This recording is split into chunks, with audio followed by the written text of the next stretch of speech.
పువ్వులు పూయించేవాడు అనే చందమామ కథ చెప్పుకుందాం.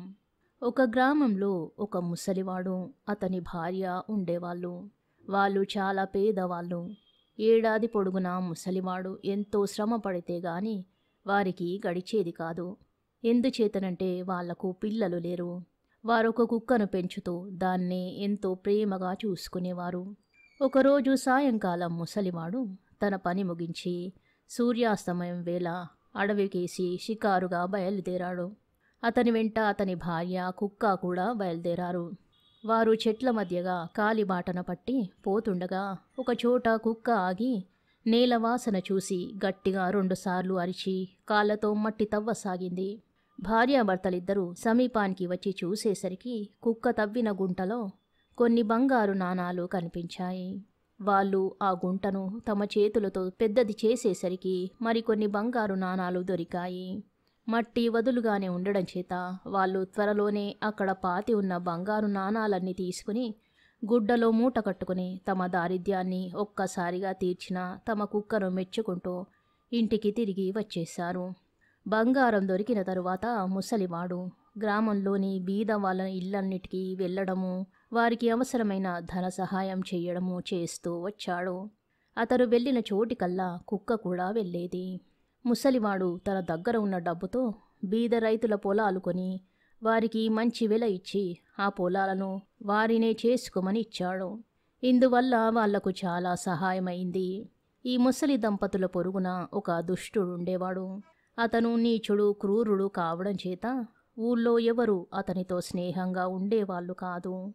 ఒకనాడు ముసలివాడింట లేని సమయంలో వాడు ముసలిదాన్ని చూడవచ్చి ఇచ్చకాల కబూర్లేవో చెబుతూ కుక్కను దువ్వుతూ, మీరు కుక్కను షికార్లకు తిప్పడం లేదు, దీన్ని నేను షికారుకు తీసుకుపోయి తెచ్చి ఇస్తాను, నా వెంట పంపుతారా అన్నాడు.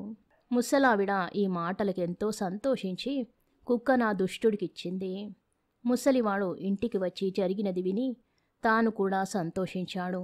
అయితే రాత్రి పొద్దుపోయినా కూడా పొరుగువాడు కుక్కను తెచ్చి అప్పగించకపోయేసరికి భార్యాభర్తలు ఆందోళన చెందారు. చివరకు ముసలివాడు పొరుగింటికి వెళ్ళి తలుపు తట్టాడు. ఎవరది, వేలాపాలా లేదు అని రుసరుసలాడుతూ దుష్టుడు తలుపు తెరిచి ముసలివాణ్ణి చూసి, కుక్క కోసం వచ్చావా? కుక్క లేదు, గిక్కా లేదు, అది చచ్చింది అన్నాడు. చచ్చిందా అన్నాడు ముసలివాడు కంగారుగా. అవును, చచ్చింది. నీ కుక్కను నేను మోజుపడి తీసుకుపోలేదు. నాకు కూడా నిధి చూపిస్తుందేమోననుకున్నాను. ఎంతోసేపు దాన్ని తిప్పగా ఒకచోట కాళ్ళతో మట్టి గీరింది. ఎంతో ఆశతో నేను కూడా మట్టి తవ్వి చూతును కదా, కంకరరాళ్ళు, బొగ్గులు దొరికాయి. నీ వెధవ కుక్కను అక్కడే చంపి ఆ గోతిలోనే పడేసి చక్కా వచ్చాను అన్నాడు దుష్టుడు. ఆ రాత్రి ముసలి దంపతులిద్దరూ తమ ప్రియమైన కుక్క కోసం శోకించారు. మర్నాడు ఉదయం ముసలివాడు బయటికి వెళ్ళి కుక్క కళేబరాన్ని తెచ్చి తమ దొడ్లో ఉన్న నేరేడు చెట్టు మొదట్లో గొయ్యి తవ్వి దాన్ని అందులో పూడ్చిపెట్టాడు. కొద్ది నెలలు గడిచాయి. తమ దొడ్లో ఉన్న నేరేడు చెట్టు విపరీతంగా పెరిగిపోవడం ముసలి దంపతులు గమనించారు. దాని మాను 3 ఇంతలు లావయింది. దాని కొమ్మ ఒకటి ఇంటి మీదికి పెరిగింది. గట్టి గాలి కొడితే ఆ కొమ్మ విరిగి ఇంటిపైన పడుతుందని వాళ్లకు భయం వేసింది. ముసలివాడు ఆ కొమ్మను కొట్టేసి దాని నుంచి ఒక కుంది తయారు చేశాడు. అది పిండి దంచుకోవడానికి పనికి వస్తుందని భార్యాభర్తలు అనుకున్నారు. ఆ ఏడు వరి పంట సరిగ్గా పండలేదు. ప్రజలు ధాన్యానికి కటకట పడుతున్నారు. ముసలివాడు ఎప్పటిలాగే గ్రామంలోని పేదలకు ధన సహాయం చేస్తున్నాడు. కానీ వారి ఆకలి బాధలు తగ్గించడం అతడి వల్ల కావడం లేదు. తమకున్న బియ్యంలో చాలా భాగం ఊళ్ళో పంచడం చేత ఆ దంపతులకే బియ్యం కొరత వచ్చింది. ఉన్నదాన్ని చాలా పొదుపుగా వాడుకుంటున్నారు. కొయ్య కుంది తయారు కాగానే ముసలిది గుప్పెడంటే గుప్పెడు బియ్యం కుందిలో పోసి దంచనారంభించింది. ముసలివాడు వచ్చి చూసేసరికి పిండి కుంది నిండా ఉన్నది. అయ్యో, అన్ని బియ్యం ఎందుకు పిండి చేస్తున్నావు అన్నాడు భర్త. గుప్పెడే వేశాను అన్నది భార్య. ఆమె దంచుకుపోతున్న కొద్దీ కుందిలో పిండి ఊరుకొస్తున్నది. దాన్ని తోడేసి మళ్ళీ దంచితే మళ్ళీ కుంది నిండింది. భార్యాభర్తలిద్దరూ వంతులు వేసుకుని తెల్లవాళ్ళు పిండి దంచారు. మర్నాడు ఉదయం ముసలివాడ పిండిని ఊళ్ళో ఉండే యోగ్యులందరికీ పంచిపెట్టి వచ్చాడు. ఆ శీతాకాలం వెళ్ళిన దాకా ఆ గ్రామంలో ఎవరూ తిండికి మాడనవసరం లేకుండా పోయింది. ఒకనాడు పొరుగింటి దుష్టుడు తిండి కోసం యాచించవచ్చాడు. మీకుంది అక్షయపాత్ర అని చెప్పుకుంటున్నారు. మీ కుక్కను పూడ్చిపెట్టిన చెట్టు నుంచే ఆ కుంది తయారు చేశారట. ఆ కుక్క చచ్చి కూడా మిమ్మల్ని కాపాడుతుందన్నమాట.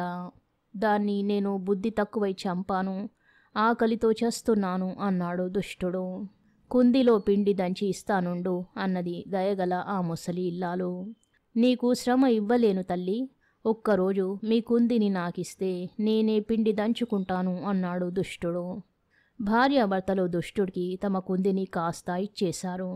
ఆ సాయంకాలం ముసలివాడు తన కుందిని తెచ్చుకోవడానికి వెళ్ళేసరికి దుష్టుడు తన ఇంటి ముందు ఏవో కర్ర ముక్కలను కాల్చుతున్నాడు.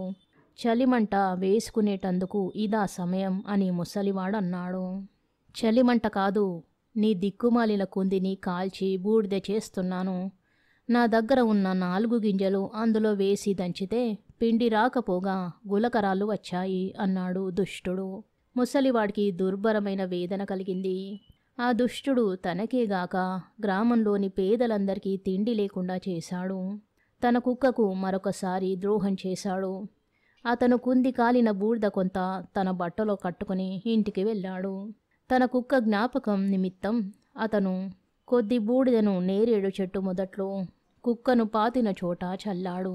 వెంటనే ఆ చెట్టుకు పూత పడింది. ఆ సంగతి ముసలావిడ గమనించి భర్తతో చెప్పింది. నేరేడు చెట్టు పుయ్యడానికి కారణం బూడిదే అయి ఉంటుందనుకుని ముసలివాడు కొద్ది బూడిదను తీసుకుని తన దొడ్లో ఉన్న మల్లెలు మొదలైన పూల మొక్కల మీద చల్లాడు. అది నడి శీతాకాలమైనప్పటికీ ఆ మొక్కలన్నీ విరగబూసాయి. ఈ సంగతి ఊరంతా పొక్కిపోయింది. దొడ్లలో పూల మొక్కలున్న వారందరూ ముసలివాడి సహాయంతో తమ మొక్కలకు పూలు పూయించుకున్నారు. పూలు పూయించేవాడు అన్న మాట చాలా దూరం పాకింది. సమీపంలో ఉన్న జమీందారు ఒక ఆయన 2 ఏళ్ల క్రితం తన భవనం చుట్టూ పూల తోట వేయించాడు. ఏ కారణం చేతనో ఒక్క చెట్టు పూయలేదు. ముసలివాడి మాట చెవిన పడగానే ఆ జమీందారు అతన్ని పిలిపించి, నా పూల తోట పూయిస్తే అడిగినంత బహుమానం ఇస్తాను అన్నాడు. ముసలివాడు తన ఇంటి నుంచి కొంత బూడిద తెచ్చి తోట అంతటా చల్లేసరికి తోటంతా నందనవనంలాగా అయింది.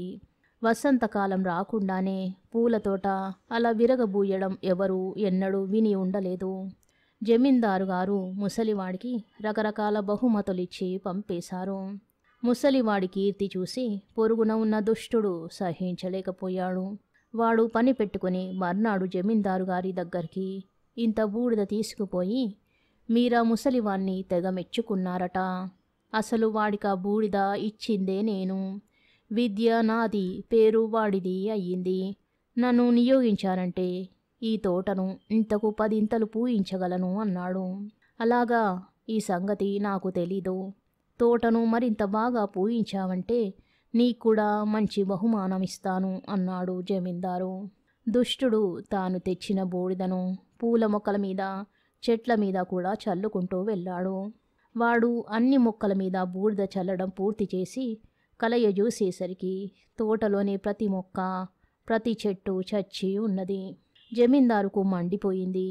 ఆయన తన నౌకర్ల చేత దుష్టుణ్ణి సున్నంలోకి ఎముక లేకుండా తన్నించి పంపేశాడు. కథ సమాప్తం. శుభం.